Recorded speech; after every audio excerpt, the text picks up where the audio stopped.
아기 예수 나심을 축하하는 성탄절입니다. 메리 크리스마스입니다. 오늘 본문 누가복음 2장 8절로 20절의 말씀을 가지고 오늘은 제가 성탄을 맞는 거룩한 자세라고 하는 제목을 가지고 함께 은혜를 나눠보고, 또 우리가 성탄절을 통해서 우리 구원받은 성도들이 어떤 삶을 살아야 하는가를 우리가 잘 깨달아보는, 그래서 우리가 삶 속에 나타나는 저와 여러분의 되기를 예수 그리스도의 이름으로 축복합니다. 죽어 있는 사람은 말이 없습니다. 그렇죠? 죽어 있는 사람은 아무리 어떤 말을 해도 답변이 없습니다. 그리고 죽어 있는 사람은 산 사람이 아무리 그의 자존심을 건드려도 반응하지 못합니다. 그리고 어떤 자극적인 말을 할지라도 죽어 있는 사람은 반응을 보이지 않습니다. 역시 신앙에도 마찬가지입니다. 신앙에서도 살아있는 사람만이 하나님께 반응할 수 있고 반응을 나타내는 것입니다. 할렐루야. 저와 여러분 신앙을 하고 있고 신앙을 가지고 있고 또 하나님을 우리가 찬양하며 하나님을 섬기고 있는 하나님의 귀한 백성으로서 하나님 말씀에 우리가 응답할 수 있는 그런 산자들 되기를 예수 이름으로 축복합니다.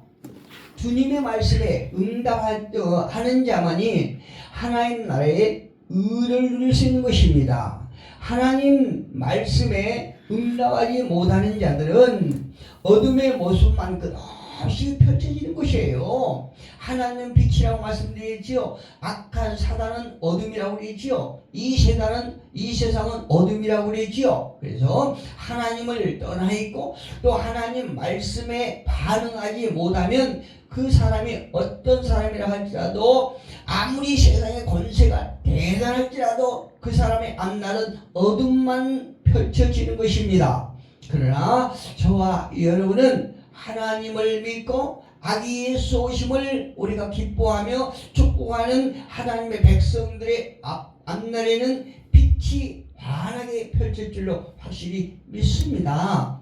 예를 든다면 내 자신을 떠나서 하나님 중심된 신앙의 고백만이 바로 우리의 삶에 나타나야 된다는 것이죠. 우리는 삶을 살면서 내 자신이 나를 떠나지 아니하고 하나님을 떠나서 내 자신의 중심, 내 중심의 삶은 늘 우리는 힘들고 외롭고 고독하고 쓸쓸하고 암울할 수밖에 없습니다. 그래서 우리는 내 자신을 떠나서 하나님 중심의 삶을 사는 하나님의 백성 되기를 예수님으로 축복합니다. 그렇다면 우리를 부르시는 하나님의 음성에 우리가 어떻게 반응해야 될까요? 오늘 본문에 기록된 목자들의 모습을 통해서 하나님께서는 우리가 해야 할 응답을 잘 가르쳐주고 계십니다. 오늘 본문 16절에 한번 같이 볼까요? 16절에 보니까 빨리 가서 마리아와 요셉과 부유에 누인 아기를 찾아서 이렇게 말하고 있지요. 지금 목자들은요 무엇을 하고 있습니까? 양떼를 지키고 있잖아요. 목자들은 양떼를 지키고 있어요. 8절에 잘 나와 있습니다. 8절 시작해서 그 지역의 목자들이 밤에 밖에서 자기 양떼를 지키더니, 밤에, 그러니까 사나운 어떤 들짐승들이 양을 훔쳐 가는 것을 막기 위해서 목자들이 밤에 양떼를 지키고 있는 거예요. 그런데요, 그 양떼를 지키고 있는 목자들이 어떻게 했다고요? 지금 16절에 어떻게 했다고요? 16절에 빨리 가서 마리아와 요셉과 부유에 누인 아기를 찾아서 갔다고 그랬어요. 빨리 갔다고 그랬어요. 자기들은 실제로 양을 지키면서 양떼를 돌봐야 할 사람들이 아기 예수가 낳았다는 천사의 말을 듣고 빨리 가서 이렇게 말했어요. 이거 보니까 제가 이 대목을 킹 제임스 성경에는 어떻게 기록되어 있나 봤더니 황급히 갔다고 그랬어요. 황급히. 그러니까 소디에 말씀드린 것처럼 내 자신의 일을 뒤로 하고 더 이들에게 급하고 더 소중한 일을 보기 위해서 황급히 갔다는 것이요. 그들은 모든 일을, 세상의 모든 일을 제껴놓고 마리아와 요셉과 구유에 누인 아기를 찾아서 갔다고 말씀하고 있습니다. 자기들은, 이 목자들은 자기들이 하고 있는 그 자기들의 일을 포기하고 마리아와 요셉과 아기 예수가 누인 그곳을 찾아갔다고 말하고 있습니다. 또 한 군데 볼까요? 뒤를 돌아보거나 머뭇거리지 않고 메시아를 보기 위해서 구유에 누인 아기 예수를 보기 위해서 황급히 빨리 즉시로 갔다고 성경은 말씀하고 있어요. 왜 그럴까요? 구유에 누인 아기 예수 그리스도를 보기 위해서 갔다는 얘기예요. 예. 동방박사들은 어쩌면 별의 인도를 받아서 그 난 곳을 정확히 이렇게 알아냈겠지만, 그러나 목자들은 그렇지 않았어요. 목자들은 아기 예수가 난 곳을 정확히 알지 못했기 때문에 어떻게 보면 황급히 갔지만 알지 못하기 때문에 집집마다 이렇게 눈을 두드렸을지도 모르겠어요. 그러니까 이 말은 힘들게 그것을 찾아갔다는 얘기예요. 동방박사들은 별이 가르쳐주기 때문에 정확한 위치를 딱 찾아서 갔지만, 이 목자들은 일일이 집집마다 방문해서 아기 예수가 난 것을 확인하고 이렇게 갔기 때문에 아주 엄청 힘들게 묻고 찾아갔을 것으로 짐작해 봅니다. 오늘 12절을 한번 볼게요. 본문 12절에 보면 어떤 말씀이 있습니까? 같이 한번 읽어봅니다. 너희가 가서 강보에 쌓여 구유에 누워있는 아기를 보리니 이것이 너희에게 표적이니라 하더니, 표적이었다는 것이요. 그 목자들이 보는 표적이었다는 얘기입니다. 도저히 믿기지가 않죠. 여러분 한번 생각해 보십시오. 여기 난 아기 예수가 누굽니까? 여기는 보면 도저히 믿기지 않는 엄청난 어떤 역설적인 일이 벌어지고 있는 것이에요. 그 이유는 이 말구유에 누인 아기 예수는 영원하신 분이세요. 영원하신 분인데 이 구유에 누웠다는 것은 시간 속에 갇혀 있잖아요. 예, 시간 속에 나타나시잖아요. 영원하신 분이, 그래서 제가 역설적이라고 하는 것이에요. 영원하신 분이 말구유에 이게 시간 속에 나타나신 분이십니다. 그리고 아기 예수 그리스도는 무소부지하신 분이시고 어디든 계시고 또 계시지 않는 곳이 없는 이런 영원하신 분이 구유에 누워 계시잖아요. 역설적이에요. 아주 역설적이에요. 이분이 전지전능하신 분이십니다. 근데 이 전지전능하신 분이 머리 둘 곳이 없는 포대기에 쌓여서 구유에 누워 계신다는 거죠. 그래서 그분이 낮고 천한 편에 설 수 있다는 얘기입니다. 할렐루야. 우리가요 이 땅에서 살아가면서 고통을 느껴보지 못한 사람은 고통 속에 있는 사람을 진정으로 이해할 수 없어요. 내가 배고픔을 경험하지 못한 사람은 배고픈 자들의 진정한 그 어려움을 알지 못합니다.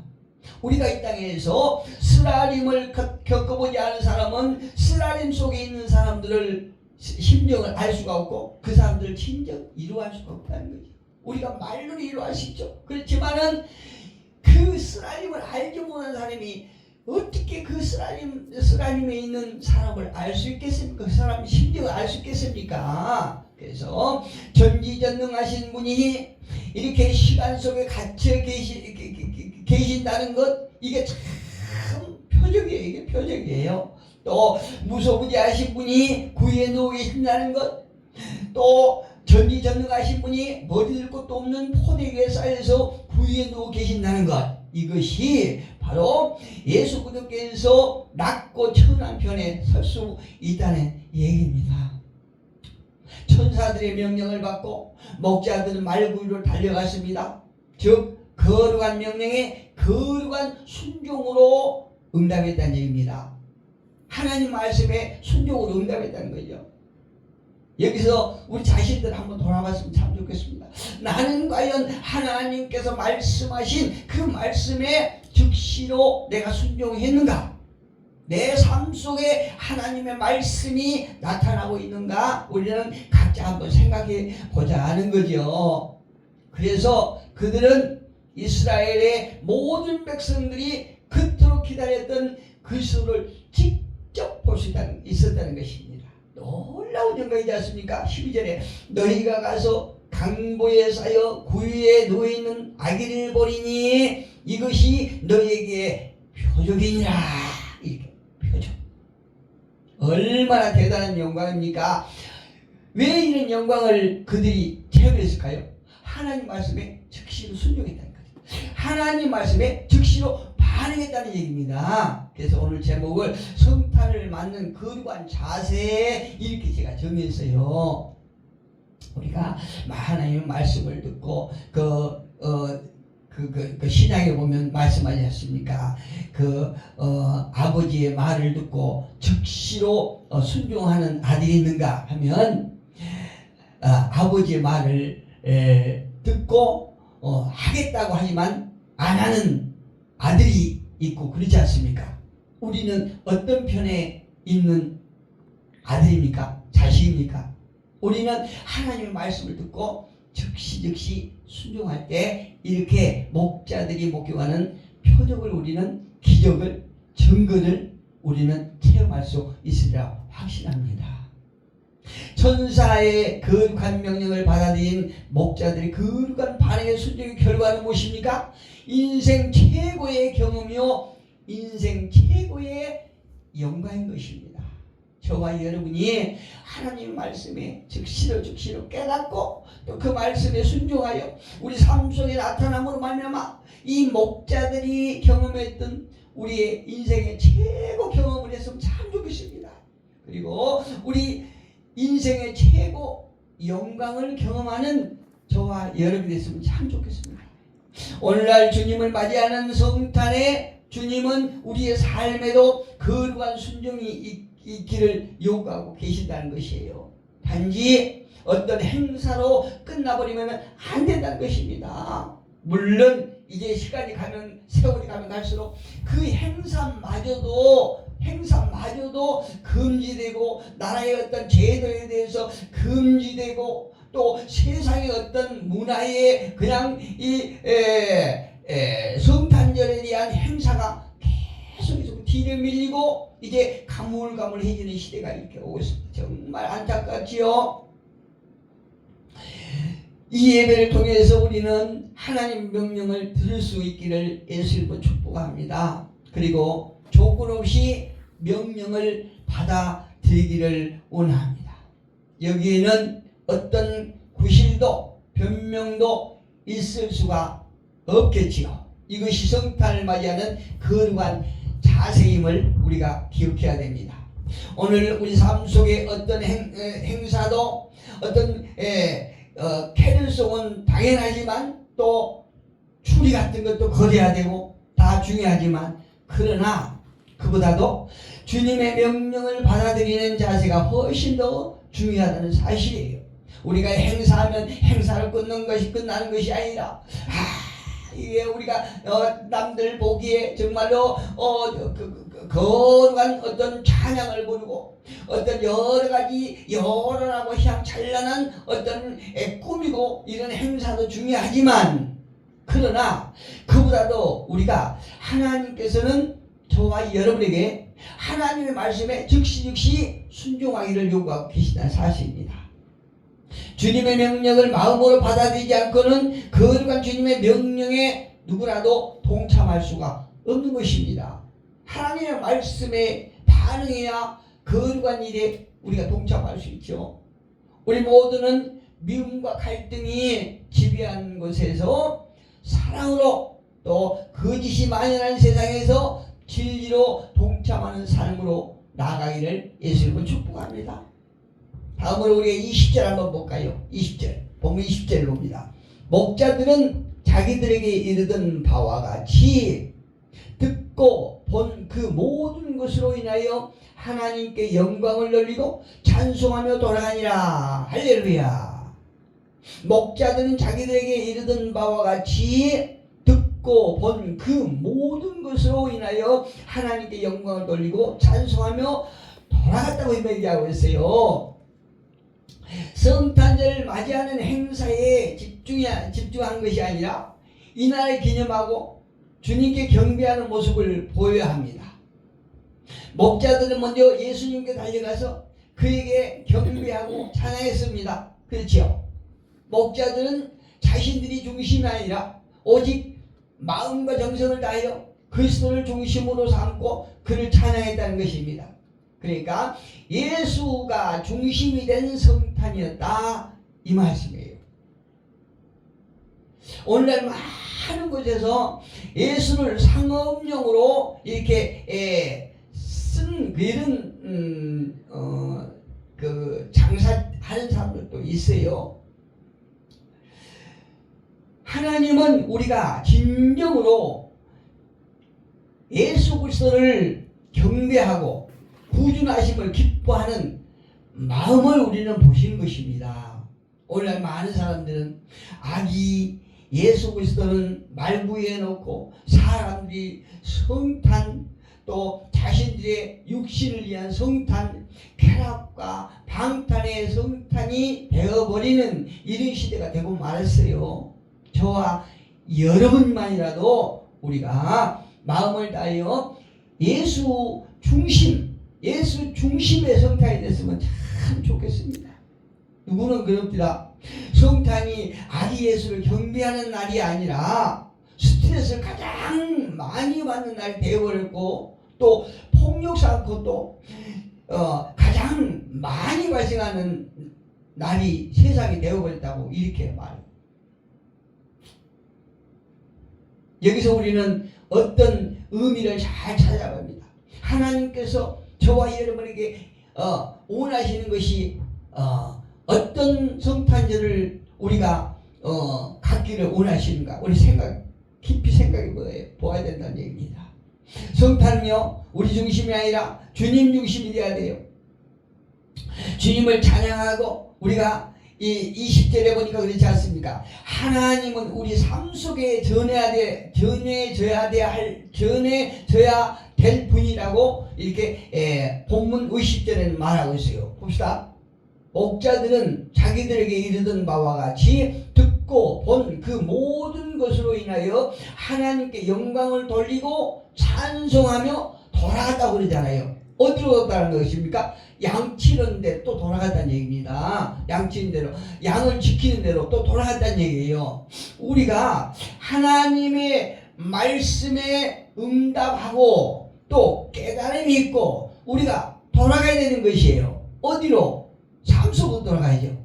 우리가 하나님께 은혜 받았다고 하나님의 말씀에 응답받았다고 계속 어떤 자리에서 기도만 하면 됩니까? 아니에요. 하나님께서 그걸 원치 않으세요.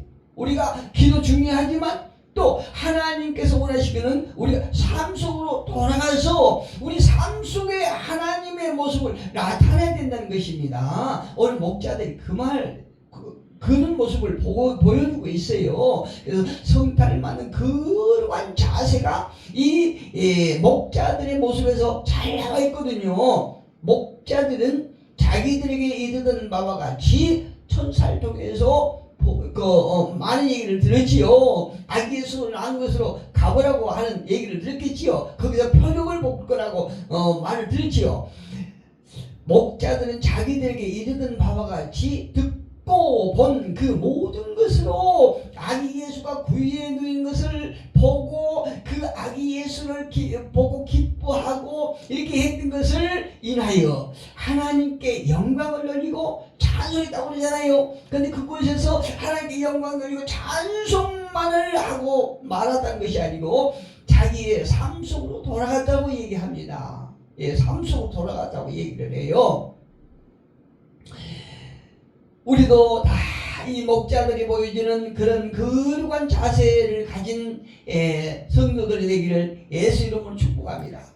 목자들은요, 그 자리에만 머물지 않고 그 기쁜 소식을 안고 다시 삶의 자리로 돌아갔다는 것은 기쁨의 날을 이어가기 위해서 다시 양을 치는 자리로 돌아갔다고 얘기합니다.